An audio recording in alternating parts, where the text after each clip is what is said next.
ನಮಸ್ಕಾರಗಳು. 78ನೆಯ ಸ್ವಾತಂತ್ರ್ಯೋತ್ಸವದ ಗಣಕರಂಗ ಕಿರುಗತೆ ಸ್ಪರ್ಧೆ. ವಿಷಯ ಪ್ರಕರಣಗಳು. ಸ್ಪರ್ಧೆಯ ಆಯೋಜಕರು ಗಣಕರಂಗ ರಿಜಿಸ್ಟರ್ಡ್ ಧಾರವಾಡ.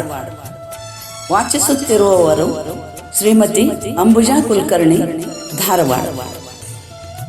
ಕಥೆಯ ಶೀರ್ಷಿಕೆ ನ್ಯಾಯ ಎಲ್ಲಿದೆ.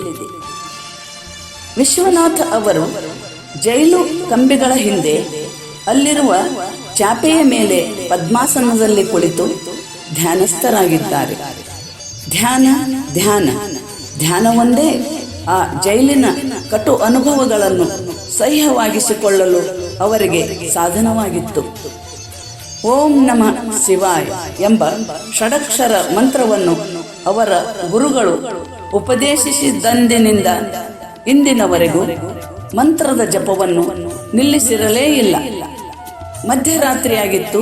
ಅವರು ಧ್ಯಾನದಿಂದ ಹೊರಬಂದಾಗ ತಮ್ಮ ಸ್ಥಿತಿಯನ್ನು ನೆನೆದು ಅವರ ಮೊಗದಲ್ಲಿ ಮುಗುಳ್ನಗೆಯೊಂದು ಮೂಡಿತು. ಅಚ್ಚರಿಯಾಗಲಿಲ್ಲ ಅವರಿಗೆ. ತನ್ನನ್ನು ಕಾಣಲು ತಮ್ಮ ಪತ್ನಿ ಆ ದಿನಗಳಲ್ಲಿ ಒಂದೆರಡು ಬಾರಿ ಬಂದು ಹೋದ ನಂತರ ಮತ್ತೆ ಭೇಟಿಯಾಗಲು ಯಾರೂ ಬರಲಿಲ್ಲ. ಯಾರು ಬರಬೇಕು ಅವರನ್ನು ಕಾಣಲಿಕ್ಕೆ? ಶ್ರೀವಂತಿಕೆಯಂತೂ ಮೊದಲೇ ಇಲ್ಲ. ಯಾರಾದರೂ ರಾಜಕೀಯ ವ್ಯಕ್ತಿಗಳ ಪರಿಚಯ ಇಲ್ಲ, ಅಥವಾ ಯಾವುದಾದರೂ ಸ್ಥಾನಮಾನ? ಆ ಊರಿನ ಸೋಮೇಶ್ವರ ದೇವಸ್ಥಾನದ ಒಬ್ಬ ಬಡ ಅರ್ಚಕ ಯಾರಿಗೂ ಮುಖ್ಯವಲ್ಲ. ಜೈಲಿನಲ್ಲಿದ್ದರೇನು, ಹೇಗಿದ್ದರೇನು? ವಿಚಾರಗಳ ಮನದಲ್ಲಿ ಸುಳಿಯುತ್ತಿರಲು ಚಾಪೆಯ ಮೇಲೆ ಹಾಗೆಯೇ ಅಡ್ಡಾದರು. ಅವರ ಮನಪಟಲದ ಮೇಲೆ ಅಂದಿನ ದುರಂತ ಘಟನೆಯ ಕ್ಷಣಗಳು ಹಾಯ್ದು ಹೋಗತೊಡಗಿದವು.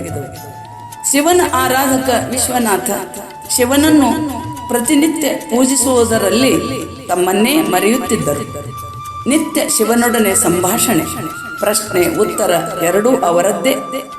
ಅವರ ಅಂತರಾತ್ಮನಲ್ಲಿದ್ದು ಶಿವನೇ ಉತ್ತರ ಕೊಡುತ್ತಿದ್ದಾನೆ ಎನ್ನುವಂತಿತ್ತು. ಎಂಥ ಭಕ್ತಿಯ ತಾಧ್ಯಾತ್ಮತೆ! ಅಂದು ಆ ದಿನ ಶಿವನ ಸಾನ್ನಿಧ್ಯದಲ್ಲಿ ಕೊನೆಯ ಮಂಗಳಾರತಿಯಾದ ಮೇಲೆ ದೇಗುಲಕ್ಕೆ ಬೀಗ ಹಾಕಿ ಮನೆಯತ್ತ ಹೆಜ್ಜೆ ಹಾಕುತ್ತಿದ್ದರು ವಿಶ್ವನಾಥ. ಅದು ಊರಂಚಿನಲ್ಲಿರುವ ದೇಗುಲ. ರಾತ್ರಿ 8ರ ನಂತರ ಭಕ್ತರ ಸಂಖ್ಯೆ ಬಹು ಕಡಿಮೆ. ಆ ಪ್ರದೇಶದ ಸ್ವಲ್ಪ ನಿರ್ಜನವೇ ಎನ್ನಬೇಕು. ಒಮ್ಮೆಲೆ ಅವರ ಕಿವಿಗೆ ಯಾರೋ ಅಯ್ಯೋ ಎಂದು ಕಿರುಚಿದ ಧ್ವನಿ ಕೇಳಿಸಿತು. ಓಟದ ನಡಿಗೆಯಲ್ಲಿ ಸ್ಥಳಕ್ಕೆ ಧಾವಿಸಿದಾಗ ರಕ್ತದ ಮಡುವಿನಲ್ಲಿ ಬಿಳಿಯುಡುಗೆಯಲ್ಲಿದ್ದ ವ್ಯಕ್ತಿಯೋರ್ವನು ವಿಲಿ ವಿಲಿ ಒದ್ದಾಡುತ್ತಿದ್ದನು. ಎದೆಯಲ್ಲಿ ನೆಟ್ಟಿದ್ದ ಚೂರಿಯನ್ನು ನೋಡಿ ಪಾಪ ಎಷ್ಟು ನೋವಾಗುತ್ತಿರಬಹುದು ಎಂದು ಚೂರಿಯನ್ನು ಜೋರಾಗಿ ಕೀಳಲು ಚಿಮ್ಮಿದ ರಕ್ತವು ವಿಶ್ವನಾಥರ ಮುಖಕ್ಕೆ ರಾಚಿತ್ತು. ಆ ವ್ಯಕ್ತಿಯ ಹಸು ಹಾರು ಹೋಗಿತ್ತು. ದಿಗ್ಭ್ರಮೆಗೊಂಡ ವಿಶ್ವನಾಥ ಏನೂ ತೋಚದಿರಲು ಚೂರಿಯನ್ನು ಅಲ್ಲಿಯೇ ಬಿಟ್ಟು ಮನೆಗೆ ಬಂದು ಬಿಟ್ಟರು. ಮುಖವನ್ನು ಹೊರಗಿನ ನಲ್ಲಿಯಲ್ಲಿ ತೊಳೆದು ಮನೆಯಲ್ಲಿ ಪ್ರವೇಶಿಸಿದಾಗ ಪತ್ನಿ ಏನು ಕೇಳಿದರೂ ಉತ್ತರಿಸದೆ ಊಟವೇ ಬೇಡವೆಂದು ಹೇಳಿ ಮಲಗಿಕೊಂಡರು. ಎಂದೂ ಇಲ್ಲದ ಈ ನಡವಳಿಕೆ ಮಡದಿಗೆ ಅರ್ಥವಾಗಲಿಲ್ಲ. ನಮ ಶಿವ ಶಿವ ಶಿವ ಶಿವ ಶಿವಾರ್ಥ ಕೃಂತಾ ಶಿವಂ.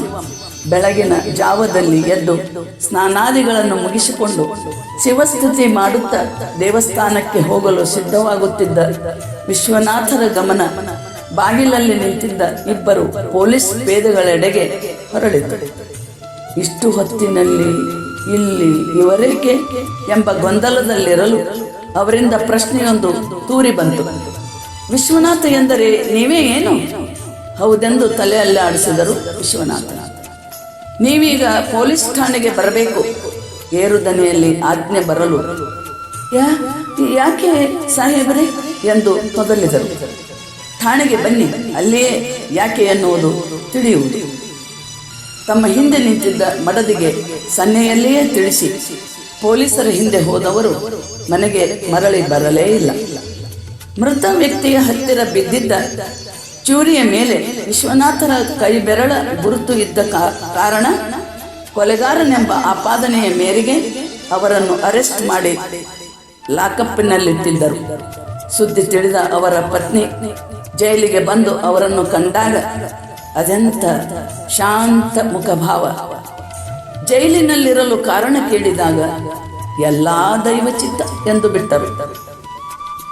ದೇವಸ್ಥಾನದಲ್ಲಿ ಅರ್ಚಕರಿಗಾಗಿ ಇರುವ ಮನೆಯನ್ನು ಬಿಟ್ಟು ಅವರ ಪತ್ನಿ ಮಗಳೊಂದಿಗೆ ತವರಿನ ಹಾದಿ ಹಿಡಿದರು. ದುಡ್ಡಿದ್ದವರು ಬೇಲ್ ಮೇಲೆ ಮನೆಗೆ ಬರಬಹುದು, ಆದರೆ ಬಡ ಅರ್ಚಕರಿಗೆ ಇದು ಹೇಗೆ ಸಾಧ್ಯ?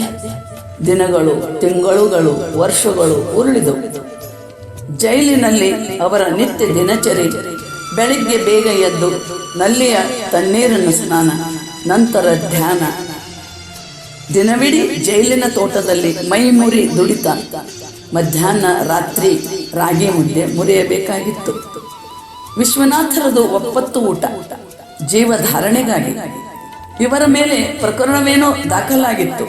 ಆದರೆ ವಿಶ್ವನಾಥರಿಗೆ ತಮ್ಮ ಪರ ವಾದಿಸಲು ವಕೀಲರನ್ನು ನೇಮಿಸುವುದು ಅಸಾಧ್ಯದ ಮಾತಾಗಿತ್ತು.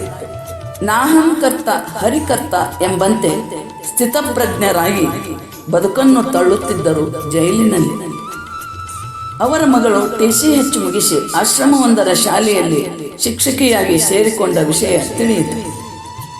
ದೇಶದ ರಾಜ್ಯದ ಗದ್ದುಗೆಯನ್ನು ಯಾರು ಏರಿದರೇನು? 7 ವರ್ಷಗಳ ಜೈಲುವಾಸದಲ್ಲಿ ಬಾಳಿನಲ್ಲಿ ಬೆಳಕು ಕಾಣಲೇ ಇಲ್ಲ.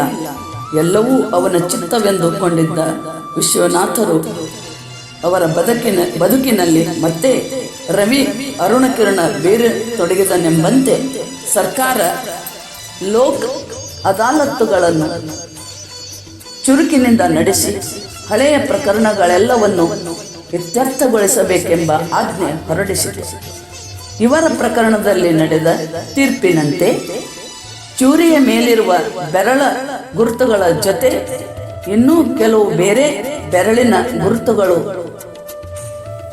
ಇರಲು ಅದರ ಜಾಡು ಹಿಡಿದ ಪೊಲೀಸರಿಗೆ ನಡೆದ ಸತ್ಯ ಘಟನೆಯು ತಿಳಿದು ಬಂದದ್ದು ಈಗಾಗಲೇ ದಾಖಲಾಗಿತ್ತು.